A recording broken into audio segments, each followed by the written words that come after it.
All right.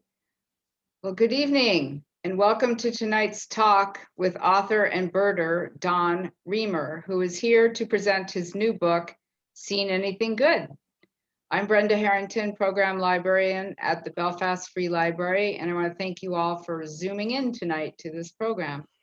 I'd like to remind you all to please keep your mic muted and to put your questions into the chat box.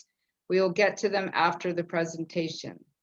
I'd like to let you know that tonight's talk is being recorded and will be available on the Belfast Free Library's YouTube channel. Don Reimer, a lifelong birder and photographer, joins us tonight from his home in Warren, Maine. He's a board member of the Mid-Coast Audubon Society. He has led field excursions for local environmental organizations and the American Birding Association National Convention. Currently, he serves as a regional coordinator for the 2018 to 2022 Maine Bird Atlas Project. His bi-monthly column, Birding with Don Reimer, has appeared in the Rockland Free Press since 2007. So please join me in welcoming Don to our Zoom room. Take it away, Don. Thank you, Brenda. It's fun to be in the Zoom room. Good evening, everyone. I'm happy to share my book with you. I'll give just a brief overview of it, and then I'll take some bird questions if people have them. You know, those are always fun to what people might ask. So I've been at this birding thing since I was a kid. Early childhood, we had bird feeders around the house, and my mom was a real avid bird watcher. And I just want to read you one paragraph from the introduction to my book, and this will explain a little bit. I might have been, this would be the mid 1950s, which dates me a little bit. But this is what I wrote. The number of birders, or bird watchers as they were termed in those same decades, was limited along the coast. A recollection of seeing two birders probing through roadside shrubbery at Pelican Point comes to mind. I was intrigued by the binoculars around their necks and the purposeful manner of their quest. The pair stood riveted on some obscured bird, seemingly oblivious to the cars slowly driving past a few feet away. With great envy, I pondered what they might be seeing. I'd already come to understand that bird watchers were an eccentric bunch and perhaps even a bit ditzy. But that didn't matter to me. I was eager to sign on. So as I told you, I got the bug early, and I never looked back. It's been just a fun experience, a learning experience all the time with birds. So this is the cover photo on my book. It's an osprey that had caught an alewife here in the river in Warren, and since he was nice enough to fly directly at me, and he and the fish were both looking at me, I decided to take the picture. So, and I never figured on writing him. At the time, I thought, gee, that's a nice photograph. Maybe someday if I write a book, I could use that as a cover. So there it is. So a little bit about the title, Seen Anything Good? Well, that's a typical greeting that birders use in the field. They'll more times than not, someone will come up and say that, hey, you seen anything good? Well, that depends on what you consider to be good, I guess, because good is a relative term, and it depends a lot on your own experience and what you expect to see that day. If you think about it, blue jays here in Maine, blue jays and chickadees, black-capped chickadees are very common here. But if you're in the state of California, out on the western coast of California, those would be rare birds, and people would probably jump to go and see them. Birder watchers would. So birding also brings quite a bit of revenue to the state of Maine. This is in Warren, where I live, right by the Georges River. And folks come from Massachusetts, Ohio, Pennsylvania, all over in the spring. We'll see what happens this year, but they come to try to get pictures of osprey catching fish. And it brings, I spoke to one person who had spent around $1,000 to come here because he stayed the entire week, which meant he had to eat, had to have a place to stay, bought gas and so forth. So wildlife is a big part of our Maine economy, important part. Now, here's my little grandson. When he was 18 months old, he found a bird that he felt was a good bird. He was looking at a robin, and here he is. He's got the binoculars up there to his eyes, and just staring intently at this robin. So we know for him that was definitely a good bird. So as Brenda said, I've written this column in the Free Press since 2017, and I've tried to encourage readers to become curious about the birds they see, particularly about behavior. If you read my columns, you'll see that I mention that quite often, that we try to get beyond just identifying the bird, which is a important first step, but then let's get into some behavior watching, especially as birds, different species interrelate as they affect each other.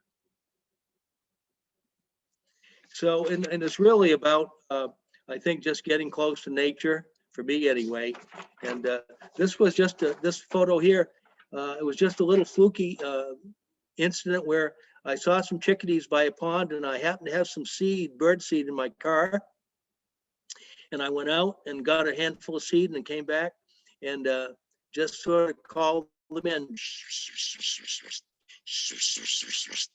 And in they come. Chickadees love to hear. That's called spishing or pishing, and chickadees love that. So this bird that I had never seen until that moment was willing to come and land on my fingers and eat some seeds, take some seeds.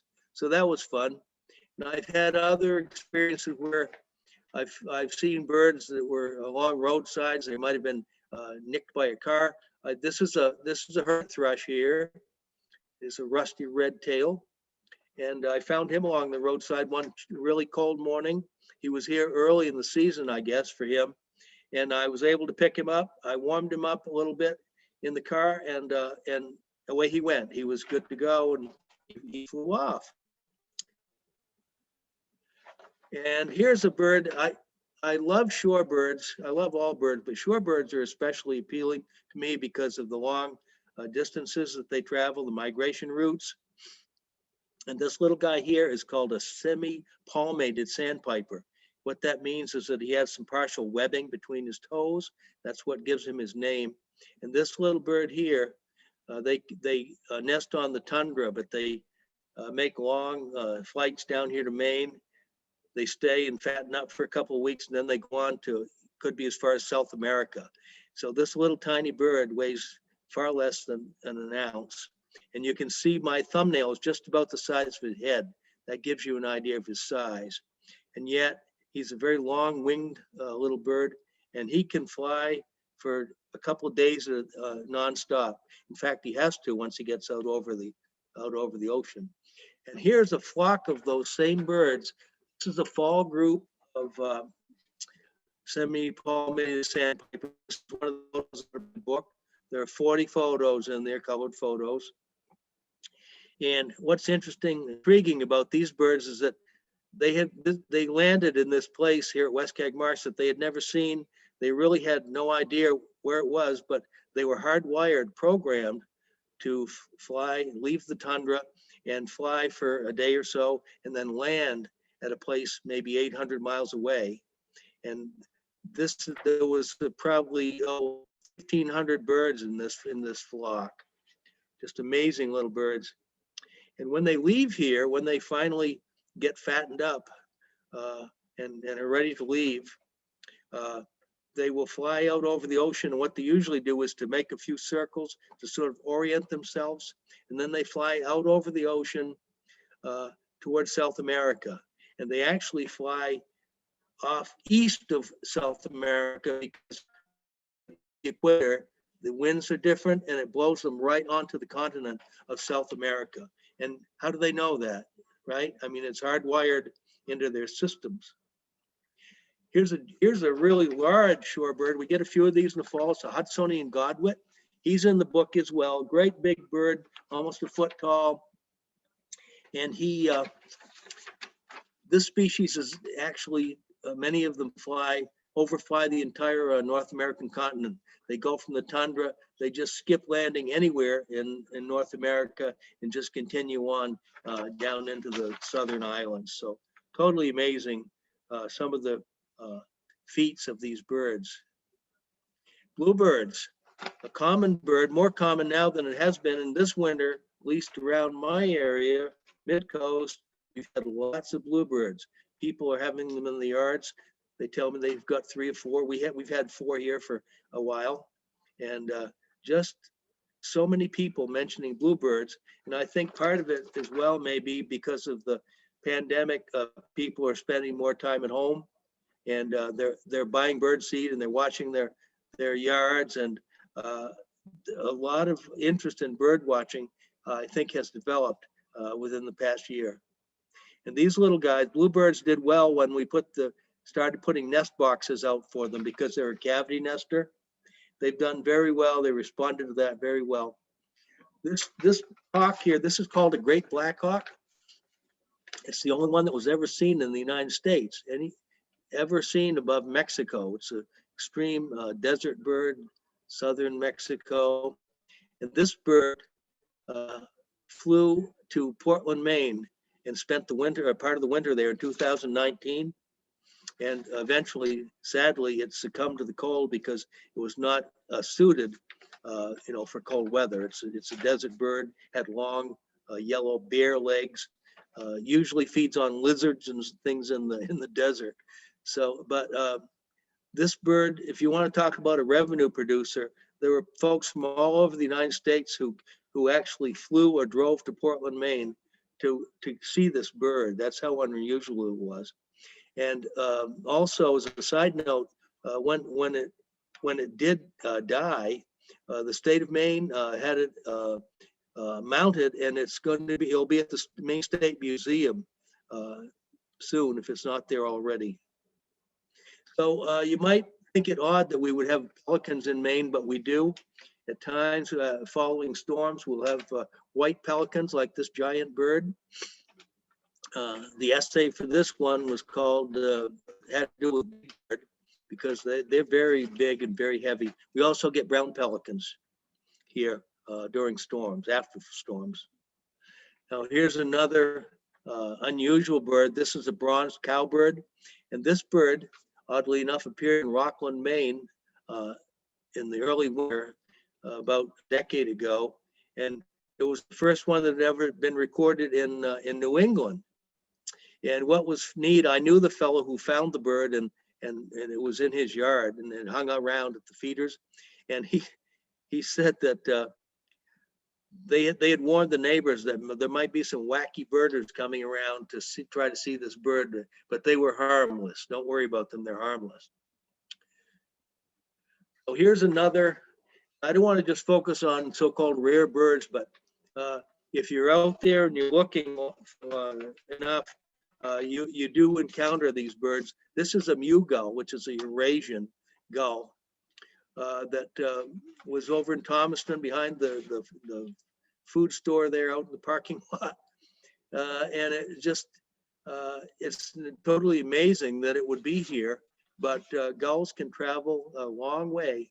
And that one was certainly well out of his range to be here in Maine.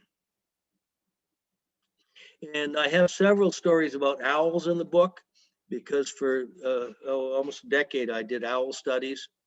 We would go out and play calls on these certain routes and record the birds that we heard.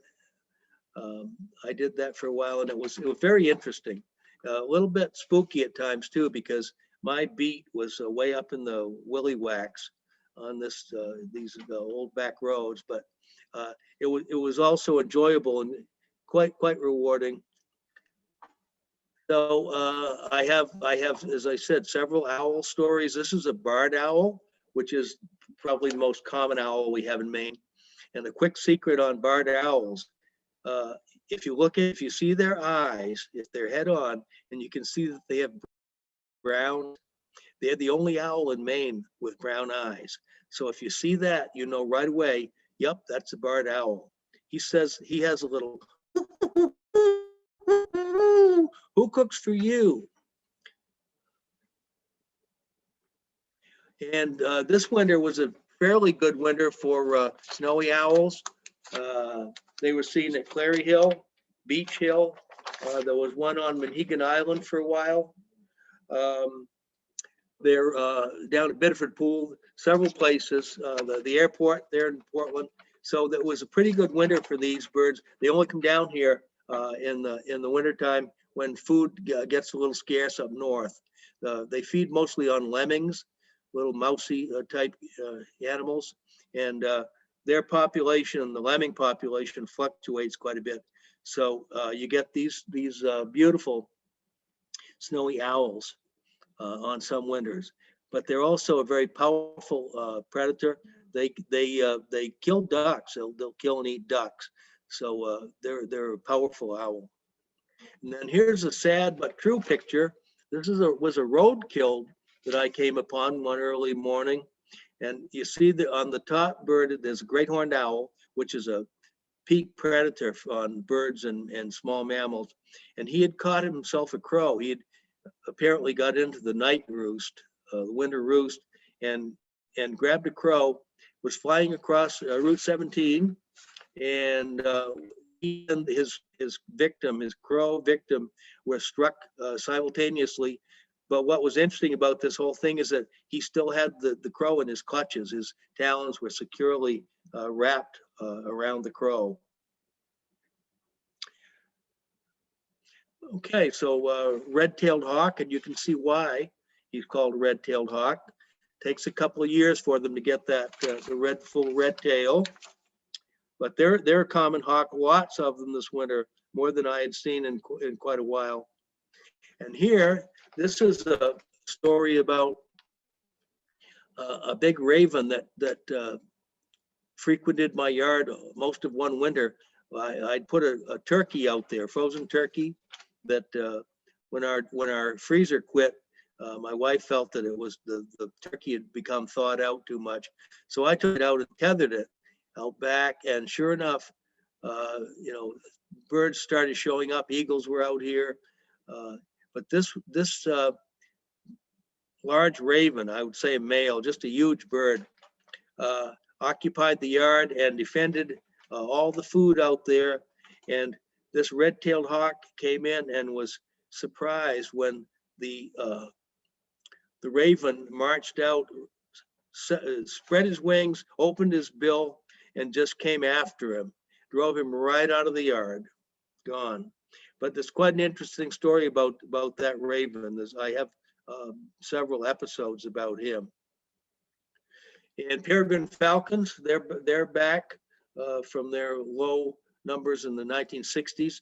DDT had pretty much killed them off. There were just a very few breeding pairs in the east. And now with the recovery programs, they've made a comeback. There are pairs I know in Belfast, there are peregrines up there, often by the big bridge there. They're in Camden. In fact, they nest over in the Camden Hills. They're in Rockland and Thomason now, where they nest on the roof of the Dragon Cement plant. So another powerful predator. That's a pigeon that he is flying away with. And you might not know what this is because of the color, but this is a baby turkey vulture. And when they first hatched, they have these downy white feathers for about a month and a half. And gradually they start to get the dark feathers growing in there. But this guy just has more wings than he knows what to do with. He's just standing there with these burgeoning wings, but there's just no way to fly yet. So Here's a nice little bird. This is called a blue-gray gnatcatcher, little tiny bird, and I imagine not a lot of folks get to see this bird. They're so tiny for starters, and they're not real common in Maine, but they do nest here now. They're a nesting species, especially in southern Maine and the mid-coast. They're starting to nest around here as well. A cute, perky little bird, real spunky. You can tell just from the look of him there with his tail sticking in the air. This is a chestnut-sided warbler, and this is one of my favorite warblers. There might be some that are even more beautiful, but this one has a special story because back in the early 1800s, when John James Audubon passed through Maine on his way to Labrador, and in his entire life, we're talking about Audubon here, a guy who just lived outdoors. In his entire life, he only saw two of these birds, two of them, because at that time they were rare, because we had virgin forest here, big, thick, heavy spruce forest, pine forest, and chestnut-sided warblers like secondary growth. So you can see as habitats change, it's a classic example of how the bird life will change. Follow with the habitat. So that's chestnut-sided warbler. His little song says, glad, glad, glad to meet you. A little bit of a hook on the end. Here's an interesting sparrow. I don't know if people realize, but we have marine sparrows here in Maine around the salt marshes. This is called a sharp-tailed sparrow. And if maybe you can see the pointy tail feathers. They're like little arrows. And they nest in salt marshes. And what's tricky for them is that they need to build their nest near the ground, build their nest, lay their eggs, hatch the eggs, and fledge the young so that they can climb up the stalks of the strand wheat here within a 28-day period, because that's the cycle of the tides. So these little guys have to time their nesting to the tidal cycles, which I think is a pretty amazing thing. But they're actually, that's what they do. And I have also witnessed one of these sparrows feeding a fish, actually caught a little mummy chug, a little tiny fish, and actually stuffed it down the throat of a baby. One of its fledglings came running out of this opening, and he stuffed the fish right down his gullet. So you don't really think of sparrows as being fish eaters, but when you're a marine sparrow, I guess that's what it's called for. They eat mostly spiders, but they will eat fish. So here's an American woodcock. These guys are back now. They're actually a shorebird, but they live in the wooded areas. And that long bill, they feed on earthworms mostly. They stick it down into the mud, and they can actually open this upper bill here, can actually open up like a finger to grab a worm under the substrate. Their eyes are on top of their head, so they can see when they've got their bill in the ground. Their eyes are still up here where they can see if a predator is coming. So very interesting birds. They're doing their courtship things now around alders or fields and places. You'll hear them going up and doing a twittering flight song, and then when they get on the ground, the males are going beep, beep. You may have heard that, and if you did, you heard a woodcock. All right, so that's pretty much it for my description of the book. It's not a field guide at all. It's just really more of just some reminiscences of my 6 decades, I guess, of bird watching and being outdoors. People seem to like it. They do say that one of the things they like is that it's in short essay form so that they can have it in little bites. One fellow told me that it's on his bedstand, and every night I'm the last thing that he reads before he goes to sleep. So I thought that was a good endorsement. But you can get them at Left Bank Books there in Belfast. And I just want to put in a plug for bookstores, because I like to sell books wherever I can sell a book, and I've sold quite a few on Amazon, but I really like to see people using our bookstores. They're a real asset to every community. And where would we be if we lost our bookstores? That's my feeling anyway. I love to go in and actually handle a book, look at it, and see if it's something that I would like. In Camden, there's Owl and Turtle. Sherman's Books has sold quite a few copies. Archipelago in Rockland, and then of course on Amazon. So I think with that, yeah, I've got that fine. So if people have questions or comments, I'd be happy to try to answer them. Well, thank you, Don.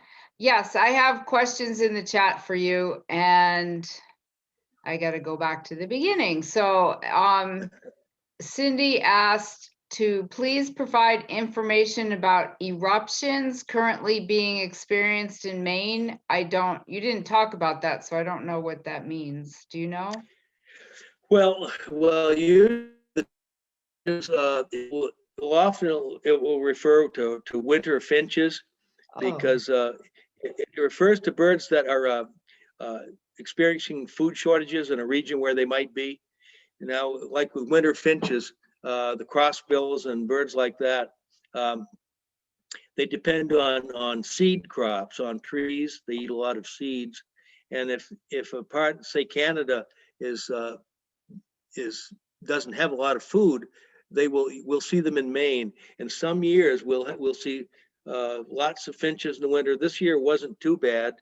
We did see evening grosbeaks again, which those haven't been around for a while in numbers. Pine grosbeaks were all over the place. I know in Rockland, where I guess they're some kind of apple or cherry tree along the edges of the streets there, those were just swarming with pine grosbeaks this winter. So I think that's maybe what the person is referring to.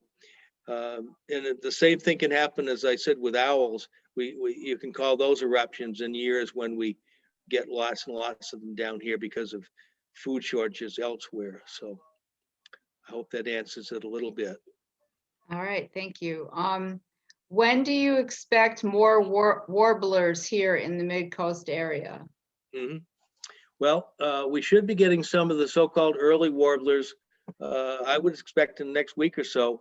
Those would be pine warblers, black and white warblers. My wife's favorite bird, I think, is black and white warbler. Sounds like a little squeaky wheel when he sings. And palm warblers. These are birds that tend to focus on. They don't need blossoms of trees. They focus pretty much on the trunks of trees, and they forage within the bark. So when you have that type of a diet, you can come a bit earlier, because you can peck around in the bark and find something to eat. You don't have to wait until later when everything is, the big blooms of insects that come with the leaves and so forth. So then soon. Yeah. Well, yeah, I would say, I think in southern Maine, they already have seen some, was it palm warblers maybe? And yellow rump, that's another one that comes very early. And they'll actually come to your feeders if you have one of those suet blocks out or something. In fact, the last 2 springs, I've had them right here in my yard, early ones that come and come back for several days. Because there's not a lot of other food. If you've got a really nice, tasty suet block to feed on, why not use that? So that's right. Somebody asked, what is the best way to get close to the birds at West Keeg Marsh? Best way to get close. Yeah. Well, you see, years ago, because I did shorebird surveys there for over a decade as well. And years ago, I was ingenious enough or dumb enough to make a little walkway out into the marsh with some boards, and because there's some places that you really need to avoid, or you'll be up to your waist in water and mud.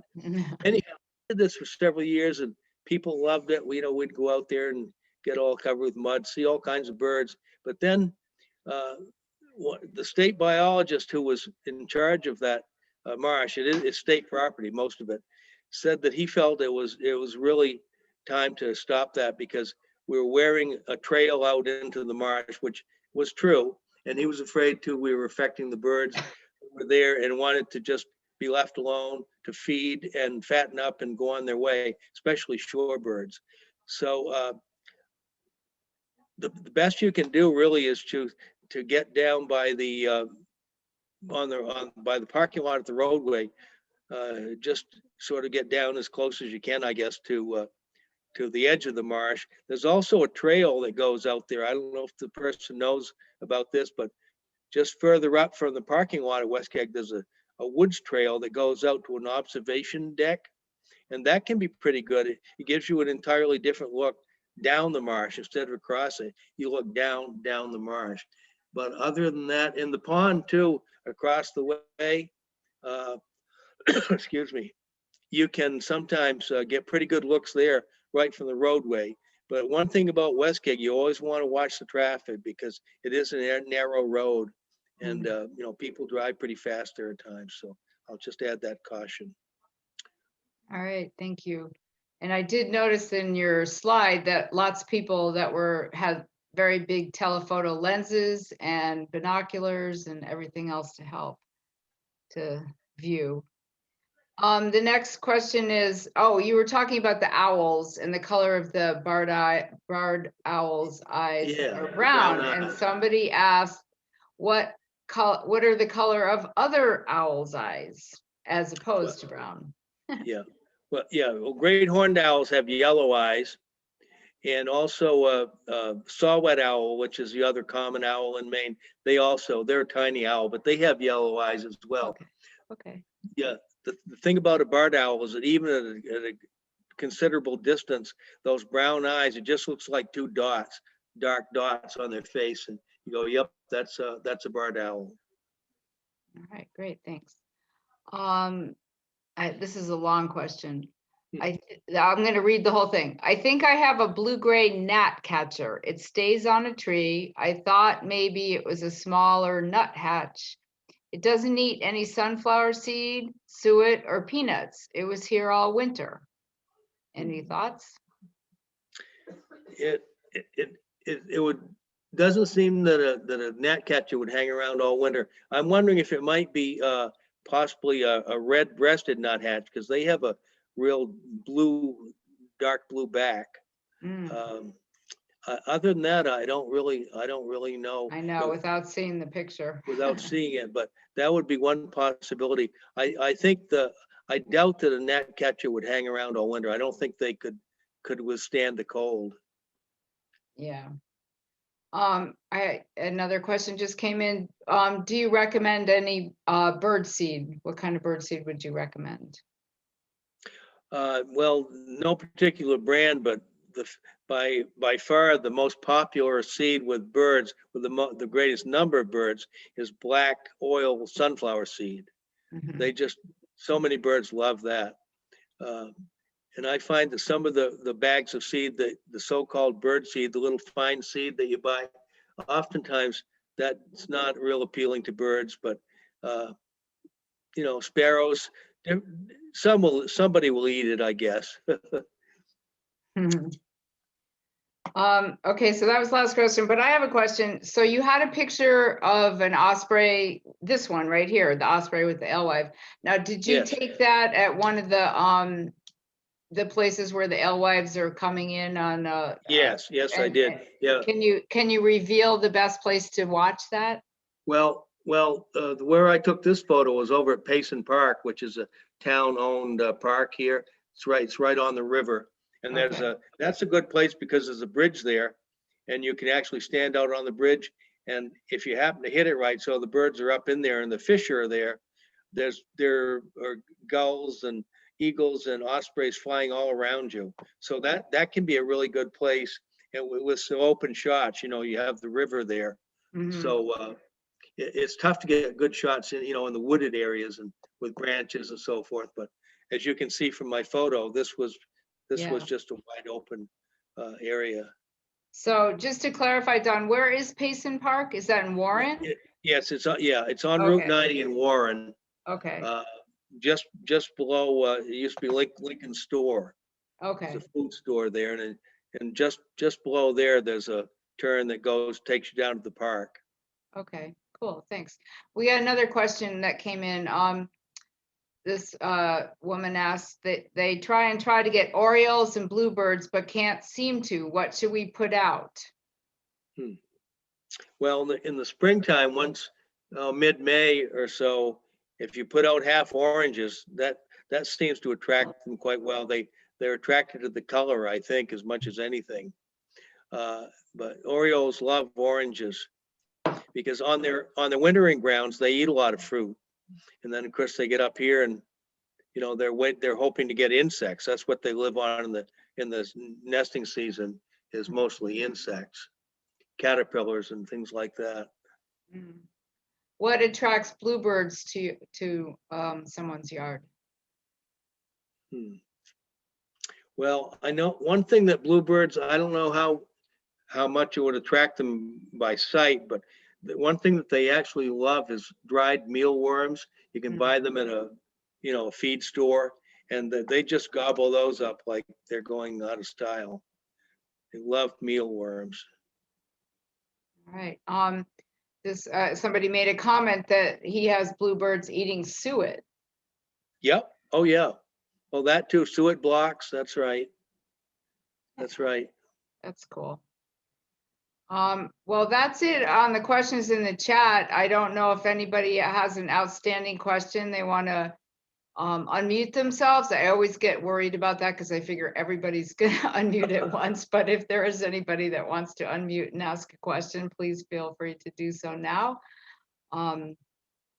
Yeah, I just can't personally wait to get out, and I want to go check out that Payson Park. I think that would be fun. Oh yeah, it's a great. Actually, there's a bonus there too, because at Payson Park, when you cross over the wooden bridge, and there's a canal system in there, historic canal system that was built by General Henry Knox. You know, the Knox Mansion there in Thomaston. Well, he built this short stretch of canal to get supplies, farm freight down the river around the rapids and stuff. And that's fascinating when you see the stonework that they did up in there in the 1700s, massive stone. It's that in itself is worth the trip in there just to see the historic aspect of that trail. Cool. Yes. And that would be really fun to see. Somebody just asked Donna, and this is kind of funny. Could you please, on the chat, could you please scroll through all the bird pictures again? They really enjoyed your pictures. So if you just want to scroll through them. Yep. And somebody made a comment that she really enjoys your column in the Free Press. Thank you for this talk and all of your sharing. All right, we're gonna back through. Yeah, back through. There you go. Yeah, we'll just back up where we were. So here's the American woodcock. Here's a sharp-tailed sparrow. Chestnut-sided warbler, and you can see why they call him that. That's a pretty one. Yep, there's the little. Now, what was that again? Does anybody remember? No. Blue-gray gnatcatcher. Blue-gray gnatcatcher. You got it. You got it. It wasn't at my house. There's that poor-looking little vulture. It's the peregrine carrying off his breakfast. By the way, it takes him about a half hour to pluck a pigeon and eat the whole thing. You wouldn't believe what a good job they do. It looks like a Purdue chicken at Hannaford when they're done. They just pick all the feathers right off beautifully. And there's the red tail and the raven having their talk. And there's the adult red tail. There's the unfortunate owl and crow. Snowy owl. The barred owl. You're ahead of us a little bit. It's a slower. Oh, I am. Oh, yeah. No, that's fine. We're still on the owl and the crow. Okay. It takes a second, I think. Oh, I So see. Okay, yeah. All there's a right, delay. sorry. There's your owl, the brown-eyed. Okay. Yep, there, yeah, that's right. That's the barred owl. This bird here is an owl, but it's actually a hawk owl, which is has a long, thin tail and pointy wings, and can chase other birds just like a hawk. They can fly amazingly fast. They're an Arctic bird that shows up here once in a great while in the winter time. Here's the Mew gull, that Eurasian gull that was seen behind the Thomaston grocery. Mhm. And bronzed cowbird with a red eye. That's why the guy knew what it was, because it had a red eye. Other cowbirds don't have an eye that color. So fortunately, this guy, he was actually an avian researcher, and he really knew birds pretty well. And he spotted it. It's the white pelican. They're a heavy bird. When he took off, you could hear the whoomp whoomp on his wings. It was just really impressive. Here's that great blackhawk, only one of its kind to ever be seen in North America, above Texas, above Mexico, I should say. And as I said, you could probably see him at the Maine State Museum if that opens up again soon. It's the bluebirds again.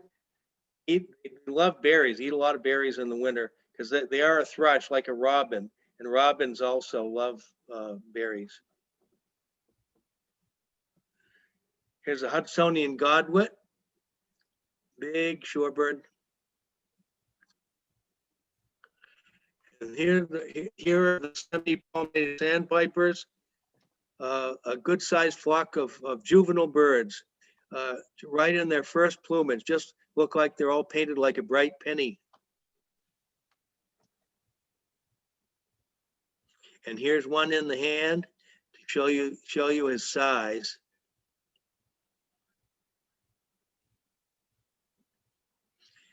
A hermit thrush with a rusty tail. Mhm. He's also in the robin family. He's a cousin to the robin. And my little chickadee that came over and had some seed. She just shows you how trusting they are. I mean, how many wild birds could you go in and just immediately have them come over and eat out of your hand? And there's my little grandson doing his bird study.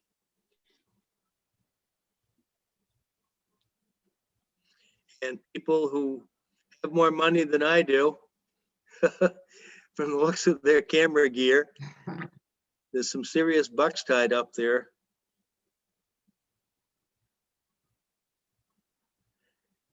This photo here, this is actually right along the edge there at West Keg Marsh. And there was a very rare shorebird there that morning called a ruff. It's a Eurasian shorebird that in the nesting season, the breeding season, the males grow this elaborate ruff of feathers around their neck, and they dance around to impress the female. So people had come from quite a little distance to see that bird, that one bird. Mm. Yeah. There we are. We're back at the beginning. Well, I thank people for tuning in tonight. Well, thank you so much. And thank you for taking that extra time to show us all the beautiful pictures again of birds. So that was awesome. My pleasure. Could I just say something? Sure. Yeah, I'm the one that reported the bluebirds eating my suet. They're actually eating suet doe. Right. I had seen these birds, like, again, they were here pretty much, well, they were here during the winter, and I've never had bluebirds before, but they were perched up in the tree, but I never saw them eating anything. So I went on the internet to see what they eat, and they said mealworms, like you said, and then they said they eat suet doe, and I had suet up, but it wasn't suet doe. So I went and bought I bought some, it's Orange Delight, no melt suet dough that you can get at Nights in Augusta anyhow. So that's what, and I've seen them actually eating it.